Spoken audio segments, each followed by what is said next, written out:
अब हम शुरू करते हैं सीपीसी का ऑर्डर 9। जब हम प्लेंट का रिटन स्टेटमेंट का जिक्र करते हैं उसके बाद ऑर्डर 9 ज़रूरी है। यानी दावा आ गया, यानी मुद्दई आ गया, जवाब दावा आ गया, मुद्दालय आ गया। इन दोनों के आने के बाद केस चल पड़ा है। अब इन दोनों में से कोई भी केस में मिस होता है, यानी एक आता है दूसरा नहीं आता, दूसरा आता है पहला नहीं आता, तो उनके केस पर क्या असरात हैं, क्या मामलात हैं, ये मैं आपको बताऊंगा। यानी appearance of parties and consequences of non appearance, यानी उनका हाजिर होना और गैर हाजिर होने के क्या असरात हैं। Party to appear on day fixed in summon for defendant to appear and answer, यानी पार्टियों का हाजिर होना और आके जवाब देना। रूल नंबर 1 की बात करते हैं।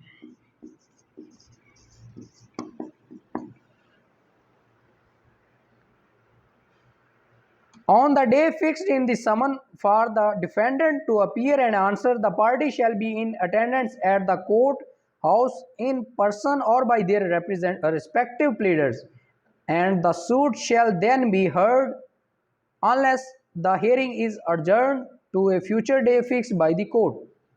यानी जिस दिन पेशी पर डिफेंडेंट को समन होते हैं कि आपने इस तारीख को अदालत में पेश होना है, तो उस दिन दोनों पार्टियों या तो वो खुद पेश होंगे असालतन या वकालतन या अपने वकील के साथ पेश होंगे, और तब तक केस की नई डेट नहीं डलेगी जब तक एक दफ़ा केस की आवाज़ नहीं पड़ती। हसनैन बनाम जैन अदालत में बाहर खलो के खड़े होके बड़ा सा ऊंचा सा मुंह करके वो आवाज़ लगाते हैं, तो बाहर कोई हो ना हो उन्होंने आवाज़ लगानी। जब आवाज़ लग जाती है, अगर पार्टियां हैं तो केस सुन लिया जाता है, अगर वो पार्टियां नहीं हैं तो होता क्या है कि केस को अर्जेंट कर दिया जाता है। लेकिन अर्जेंट तभी होगा जब एक दफ़ा उसकी आवाज़ पड़ेगी। ठीक है। Dismissal of suit where summon not served in consequences of plaintiff failure to pay cost. अब मुद्दई ने जो नोटिस और समन का खर्चा देना था वो देने से कासर रहा है या नहीं जमा करवा सका, तो उसकी सूरत में केस डिसमिस कर दिया जाएगा। Where on the day so fixed it is found that the summon has not been served upon the defendant in consequences of the failure of the plaintiff to pay the cost, fee or postal charges, if any chargeable for such service, the court may make an order that the suit be dismissed। अब बात यह है कि मुद्दई को कहा गया case आ गया, अब आपने समन और नोटिस करवाने हैं, उसके अगर कोई चार्जेस हैं, वो समन और नोटिस करवाने के कोई चार्जेस है, कोई कॉस्ट है, कोई फीस है, अगर मुद्दई वो जमा करवाने में कोताही कर जाता है या नाकाम रहता है तो अदालत के पास अख्तियार है जो केस को खारिज कर सकती है। Provided that no such order shall be made although the summon has been served upon the defendant if on day fixed for him to appear and answer he attend in person or by agent when he is allowed to appear by agent। यानी चाहे समन नहीं पहुंचे और defendant आ गया, समन नहीं भी पहुंचे लेकिन डिफेंडेंट को पता चला, दोस्त यार से किसी से पता चला कि मेरे खिलाफ केस आ गया, तो वो आगे अपीयर हो गया, तो तब केस खारिज नहीं होगा। ठीक है। चाहे समन की कॉस्ट पे करवाने में मुद्दई जो है नाकाम रहा है, प्लेंटिफ नाकाम रहा है, लेकिन अगर डिफेंडेंट आ गया, काम क्या था समन का, अतला देनी, डिफेंडेंट आ गया, बस बात खत्म। ठीक हो गया शाह जी। बात करते हैं रूल 3 की।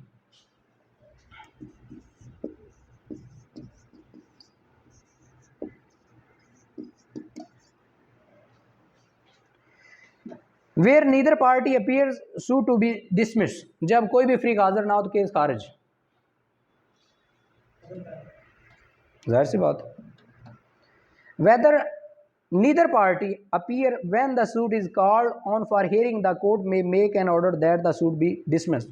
दोनों पार्टियां ही गैर हाजिर हैं तो केस क्या होगा, सूट डिसमिस्ड। एक तारीख रखी गई, फॉर एग्जांपल आज 22 है, 22/9/2022, ये केस की डेट फिक्स की गई, दोनों पार्टियों की आवाज़ पड़ी, फलाम बनाम फलाम केस हाजिर हों, वो दोनों नहीं आते। अदालत को लगता है ना मुद्दई आ रहा है ना मुद्दा ले आता है, अदालत नॉन अपीयरेंस पर केस उड़ा देती है। Dismiss due to non prosecution, जिसको हम बोलते हैं बड़े फ़ख्र से DNP, ठीक है,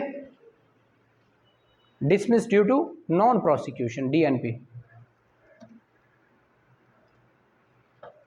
अब बात करते हैं जी रूल 4 की। प्लेंटिफ में ब्रिंग फ्रेश सूट और कोर्ट में रिस्टोर सूट टू फाइल। अब पता चला रेस्टोरेशन की एप्लीकेशन कैसे होती है, अभी नहीं पता चला, अब चलेगा। प्लेंटिफ में ब्रिंग फ्रेश सूट और कोर्ट में रिस्टोर सूट टू फाइल। मुद्दई या तो नया केस ला सकता है या अदालत पुराने वाला ही रिस्टोर कर सकती है या बहाल कर देगी, ठीक है। Where a suit is dismissed under Rule 2 or 3, the plaintiff may, subject to the law of limitation, bring a fresh suit, or he may be apply for an order to set the dismissals aside. And if he certified the court that there was sufficient cause for his not paying the court fee and postal charges, if any required within the time fixed before the issue of the summons, or for his non-appearance, as the case may be, the court shall make order setting aside the dismissal and shall appoint a day of proceeding with the suit. अब cost ना पे करने की वजह से case खारिज हो गया या ड्यू टू नॉन प्रोसिक्यूशन खारिज हो गया, दोनों रीज़न की वजह से केस खारिज हुआ है, तो मुद्दई फ्रेश ग्राउंड पर या तो नया केस ले आएगा या उसी केस में रेस्टोरेशन की एप्लीकेशन दे देगा, यानी दरख्वास्त बहाली केस, दावा बहाली की दरख्वास्त।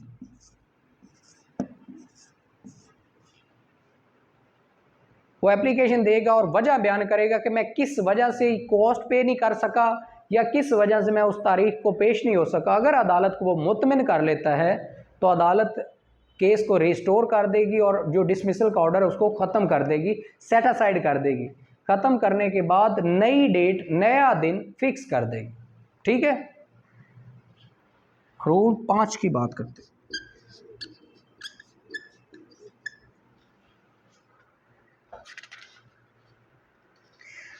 Dismissal of suit where plaintiff after summons return unserved fail for 3 months to apply for fresh summons।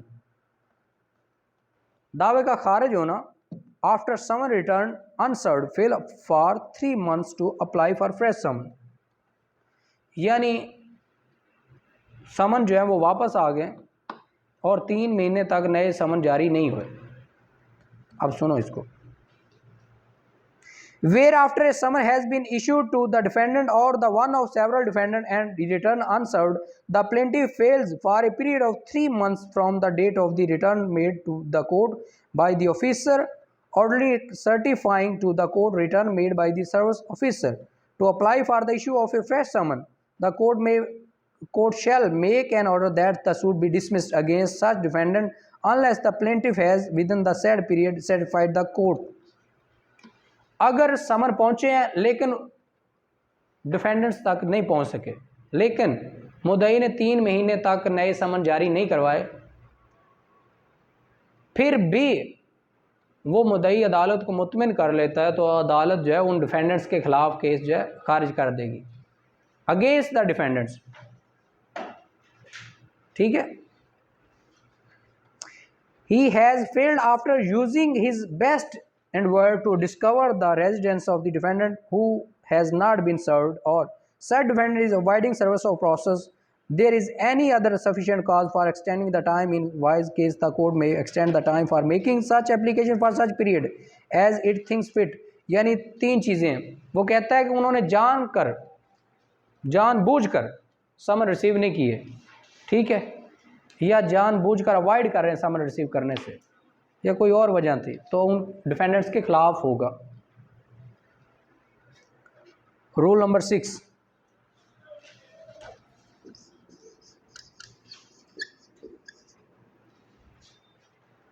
Procedure when only plaintiff appears, where the plaintiff appears and the defendant does not appear when the suit is called on for hearing. जब सिर्फ मुद्दई आ रहा हो, मुद्दा लेना आए। When summon duly served, summon proper serve हुए हो, It is proved that someone was duly served. The court may proceed ex parte and pass decree without recording evidence. Summon proper पहुंच चुकी हो, तामील हो चुकी है, उसके बाद भी अगर मुद्दा ले ना आए तो अदालत क्या करेगी, दावा जो है यक तरफा चला देगी। ठीक है, बगैर किसी एविडेंस के, रिकॉर्ड के। When summon not duly serve, जब समन प्रॉपर सर्व ना हो, it is not approved that the summon was duly served, the court shall direct a second summons to be issued and served on the defendant. जब पहले समन जो है वो proper तौर पर उनकी तामील ना हुई हो तो अदालत कहेगी कि दोबारा समन भेजो ताकि मुद्दा लेके दोबारा तामील हो सके। इब्राहिम, ठीक है।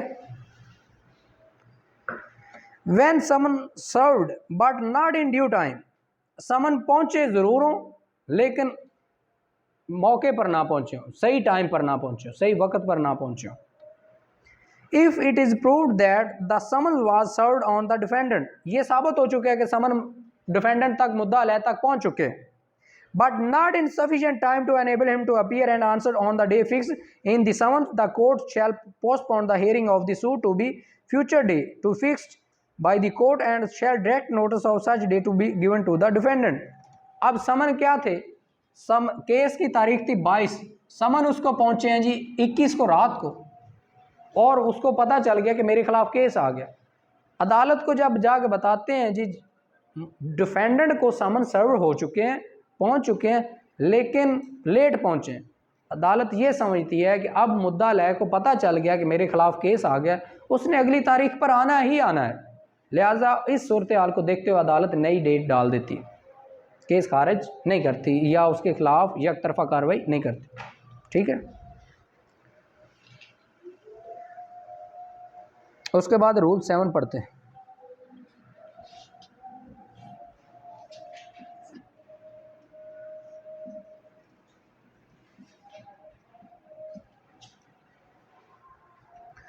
Procedure where a defendant appears on day of adjourned hearing and assign good cause for previous non-appearance, यानी क्या तरीक़ेकार है, जब एक तरफा कार्रवाई हो गई हो और मुद्दा ले आके अदालत जवाब दे या बयान दे। क्या है, where the court has adjourned the hearing of the suit ex party, case की कार्रवाई मुलतवी हो चुकी हो और कार्रवाई एक तरफा हो चुकी हो, एंड द डिफेंडेंट एट और before such hearing appear and assign good cause for his previous non appearance, और जो मुद्दा है वो अदालत हाजिर हो जाए और अदालत को अपना गुड जेस्चर दिखाए, एक अच्छी सी रीज़न दे कि मैं इस वजह से नहीं पहुंच सका उस दिन।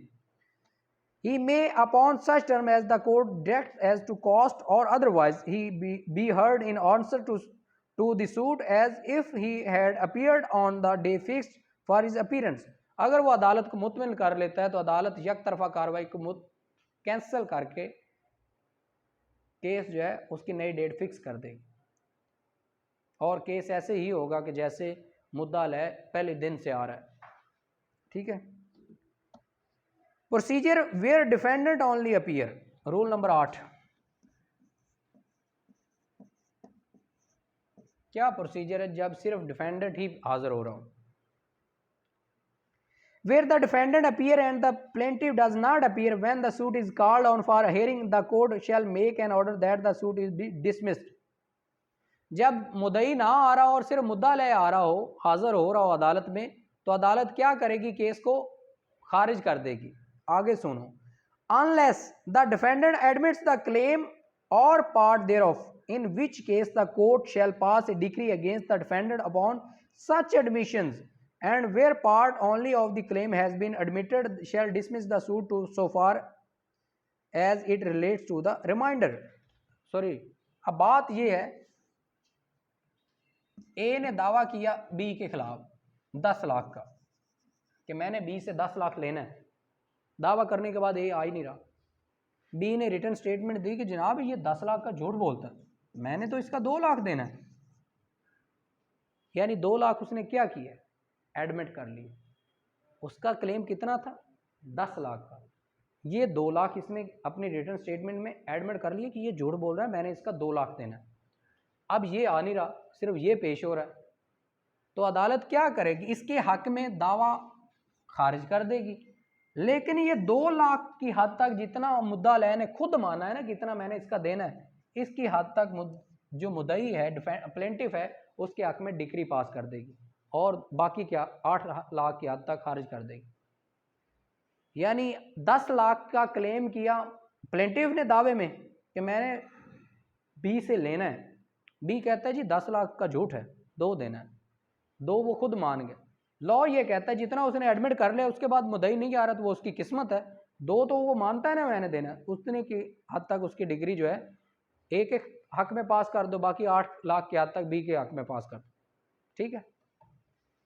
यानी 8 लाख की हद तक दावा खारिज हो जाएगा, 2 लाख की हद तक बच जाएगा। बात समझ आ गई है? अकील ओके हो गए? बात करते हैं रूल 9 की।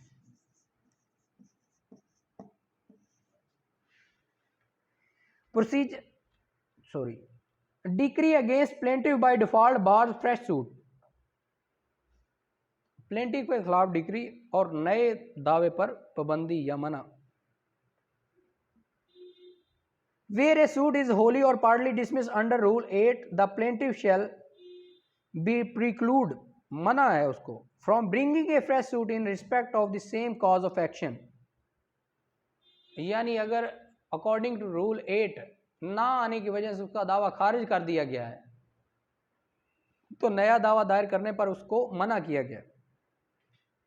The court shell but he may apply for an order to set aside the dismissal, and if the satisfy the court that there was sufficient cause for his non-appearance when the suit was called for hearing, the court shall make an order setting aside the dismissal upon such terms as to cost or otherwise as it thinks fit, and shall appoint day fixed for proceeding with the suit.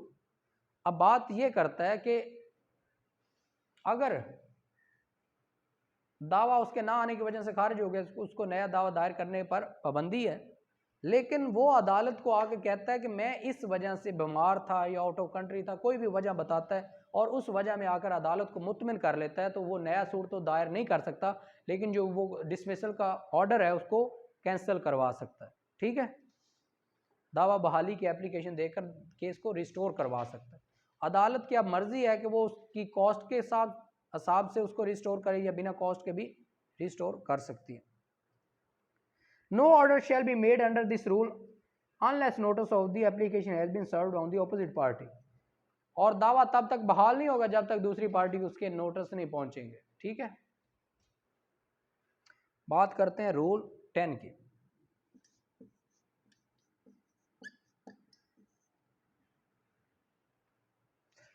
Procedure in case of non attendance of one और more of several प्लेंटिफ्स।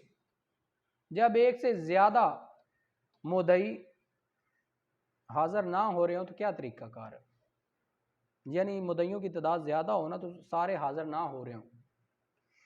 Where there are more plaintiff than one, जब एक से ज्यादा मुद्दई हो, and one और more of them appear, एक से ज्यादा अपीयर हो रहे हो, and the other do not appear, और बाकी हाजिर ना हो रहे हो, द कोर्ट में at the instance of the plaintiff or plaintiffs appearing permit the suit to proceed in the same way as if all the plaintiff had appeared or make such order as it thinks fit। आधे एक case में मिसाल के तौर पर 8 मुद्दई हैं, आधे आ रहे हैं आधे नहीं आ रहे हैं, तो अदालत उस केस को जारी रखेगी और यही समझेगी कि सारे आ रहे हैं, ठीक है। बात करते हैं रूल 11 की।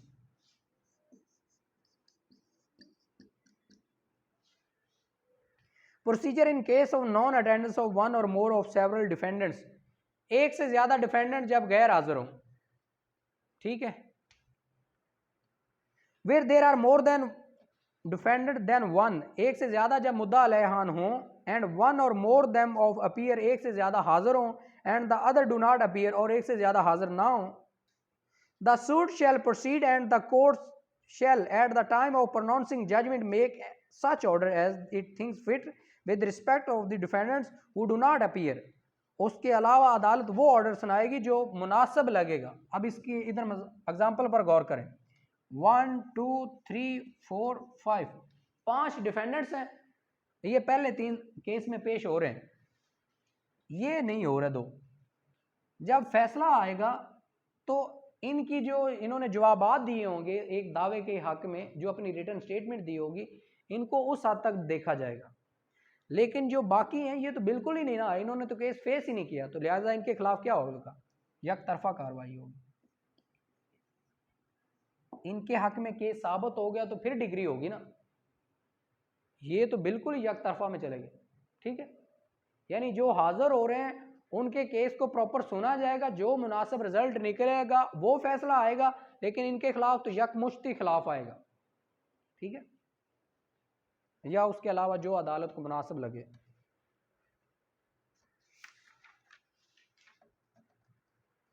Consequences of non-attendance without sufficient cause shown of party order to appear in person, यानी जब अदालत ने दोनों पार्टियों को बजाते खुद बुलाया हो, असालतन बुलाया हो, और वो दोनों ही हाजिर होने से कासर हो, ना आ सकती हूँ, तो क्या सूरत हाल है। When a plaintiff or defendant who has been ordered to appear in person does not appear in person or show sufficient cause to satisfaction of the court for failing so to appear, he shall be subject to all the provisions of the foregoing rules applicable to plaintiffs and defendants respectively to do not appear। यानी अदालत ने दोनों पार्टियों को in person बुलाया, लेकिन वो बगैर कोई माकूल वजह बताए हुए हाजिर नहीं हुए, तो उन पर वो लॉ की सारी दफात लगती हैं, वो सारी एप्लीकेबल होंगी जो नॉन अपीयरेंस पे एप्लीकेबल होती हैं। ठीक हो गया, ओके, अकमल समझ आ गई। अब बात करते हैं रूल 13 की।